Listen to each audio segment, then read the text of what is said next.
Hello everyone, welcome back to our channel ISC steno. आज जो है हम आपको बताने वाले हैं कि आपका ESIC की जो नोटिफिकेशन है वो निकल गई है। इसके अंदर आपका जो है स्टेनो की पोस्ट में वैकेंसीज निकली हुई हैं एंड काफी बच्चे परेशान थे, SSC के फॉर्म का वेट कर रहे थे कि SSC का फॉर्म निकलेगा, हम उस पर स्टेनो की पोस्ट अप्लाई करेंगे, बट वो फॉर्म डिले हो गया।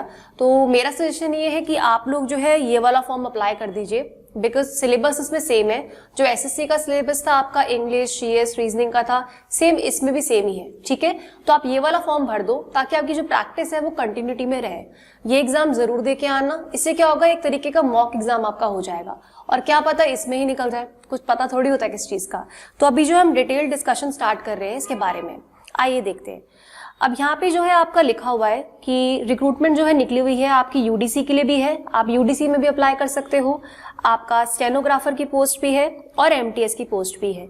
जो स्टेनो के बच्चे हैं वो स्टेनो में अप्लाई कर ले, तो इसके अलावा अगर करना चाहते हो तो आप UDC में भी कर सकते हो, ठीक है, या MTS में। अब यहाँ पे जो वैकेंसीज निकली हुई हैं आपकी, वो टोटल स्टेनो के अंदर निकली हुई हैं आपकी 18 वैकेंसीज हैं, जिसमें आपका जो जनरल है उनकी 8 वैकेंसी है, SC की 1 है, ST की 2 है, OBC में 6 है और EWS में 1 है। और अगर आप UDC की पोस्ट अप्लाई करते हैं तो उसमें टोटल 235 वैकेंसीज हैं। सिमिलरली ऐसे इसमें अनरिजर्व में 90 है, SC में 48, ST में 19, OBC में 55 और EWS में 23। और MTS में भी टोटल आपकी 292 वैकेंसीज हैं, जिसमें आपका जनरल में 130 है, SC में 5, ST में 20, OBC में 108 और 29। मतलब वैकेंसीज काफी सारी हैं, आपको जो अपने हिसाब से प्रेफर करो उस पर अप्लाई कर देना, बट अप्लाई जरूर करना। आपको इससे क्या होगा, आपका ट्रैक में रहेगी पढ़ाई, ठीक है। क्योंकि अगर आप SSC वाले की वेट करोगे कि अगले साल तक आएगा, तो उसमें क्या है, बीच में आप एकदम ढीले पड़ जाओगे, पढ़ाई जो है ऑफ ट्रैक हो जाएगी। तो इसलिए ये फॉर्म भरना ताकि आप थोड़ा ट्रैक में रहो, आपकी पढ़ाई ना छूटे। ठीक, आगे देख लेते हैं। अब देख लेते हैं इसका स्केल ऑफ पे क्या है। ठीक है, इसमें आपका UDC और स्टेनो के लिए पे स्केल दिया है 4, जिसमें आपकी सैलरी रहेगी 25,500 से 81,100 के बीच में, ठीक है। और ये 7th पे कमीशन के अकॉर्डिंग रहेगा। अगर MTS का अप्लाई करते हो तो इसमें पे लेवल 1 के अकॉर्डिंग 18,000 से लेके 56,900 के बीच में रहेगा, 7th पे कमीशन के अकॉर्डिंग, ठीक है। अब इसकी क्वालिफिकेशंस क्या है, क्या क्वालिफिकेशंस होनी चाहिए अप्लाई करने के लिए।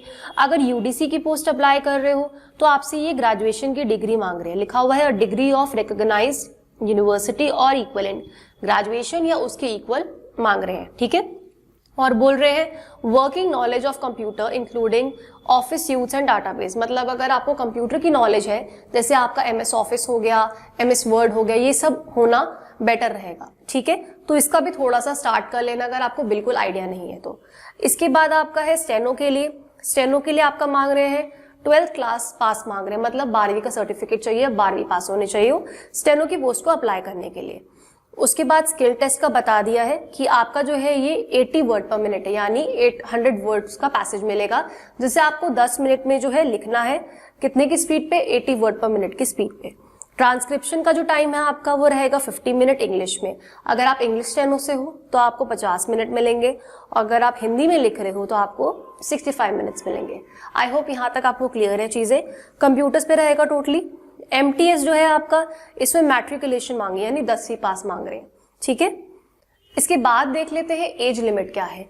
अगर आप UDC एंड स्टेनो के लिए अप्लाई करते हो तो एज लिमिट है आपकी 18 to 27 ईयर्स के बीच, यानी 18 मिनिमम और 27 मैक्सिमम एज लिमिट होनी चाहिए। कब, 15 फरवरी 2022।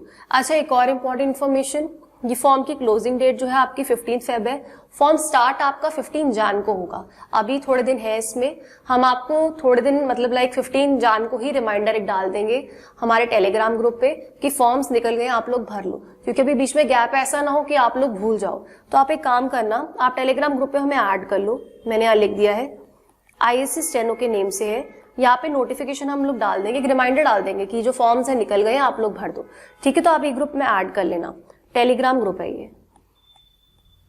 इसके बाद देखते हैं आपका MTS की पोस्ट के लिए 18 से 25 ईयर्स की एज है, यानी मिनिमम 18 साल के और मैक्सिमम 25 साल के होने चाहिए, ठीक है, MTS पोस्ट पे अप्लाई करने के लिए।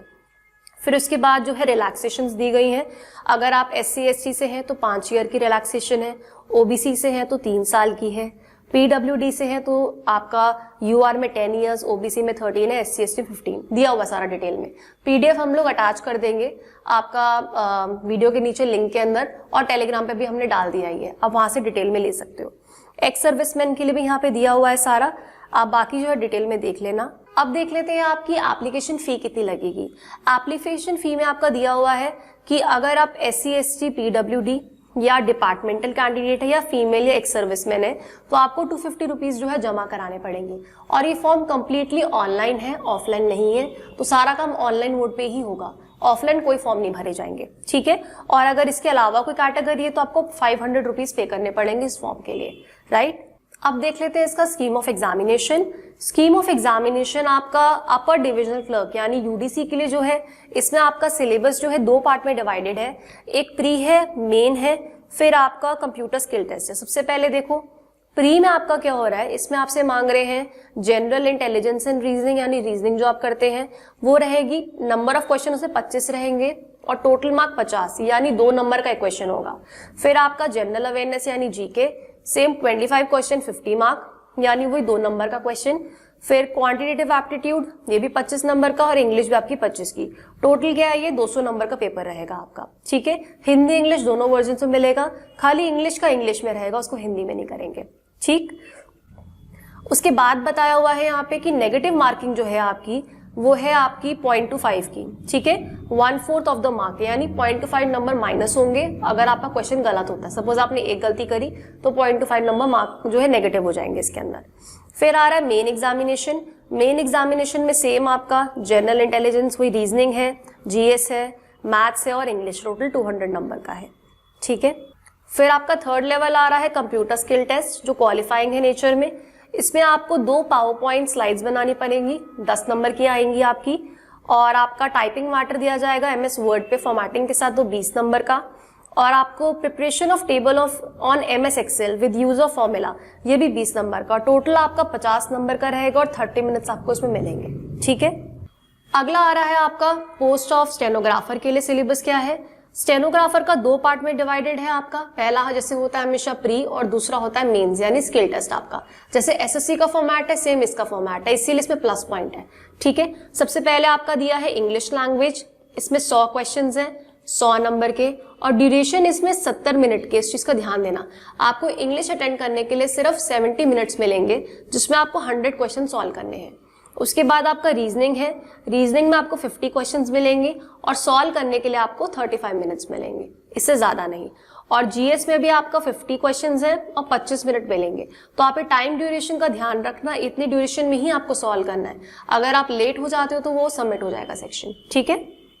फिर आ रहा है आपका सेकेंड फेज 2 स्किल टेस्ट वाला। इसमें बताया हुआ है आपका कि 80 वर्ड पर मिनट में आपको डिक्टेशन देनी है, यानी 800 वर्ड की डिक्टेशन है, जिसमें इंग्लिश में आपको टाइम मिलेगा 50 मिनट्स और हिंदी में आपको टाइम मिलेगा करने के लिए 65 मिनट्स। फिर आपका है MTS का। MTS में सेम सिलेबस है आपका जैसे आपका UDC के अंदर था। आपका रीजनिंग है, GS है, क्वांट्स है और इंग्लिश है। टोटल 200 नंबर का पेपर है, ठीक है। और सेम वही 1/4 वाला 0.25 वाला नेगेटिव मार्किंग है। मेन में भी आपका फिर से रीजनिंग, GS, मैथ्स और इंग्लिश है। टोटल 200 नंबर का पेपर है। सो ये था अपडेट आपका ESIC की रिक्रूटमेंट के बारे में कि इसकी जॉब्स निकली हुई हैं। एंड प्लीज आप लोग जो है 15 जन को जो है जब स्टार्ट होंगे फॉर्म्स, आप लोग जरूर फॉर्म को अप्लाई करना ताकि आप जो है ट्रैक में रहे अपनी पढ़ाई को लेके। और हम भी जो है एक बार ये जब निकलेगा तब हम टेलीग्राम ग्रुप पे अपडेट कर देंगे एक छोटा सा नोटिस डाल के कि फॉर्म्स निकल गए हैं, आप लोग भर दीजिए। एंड आई होप आप लोगों को पसंद आया होगा ये वीडियो। प्लीज लाइक करें, शेयर करें और सब्सक्राइब करें। Thank you.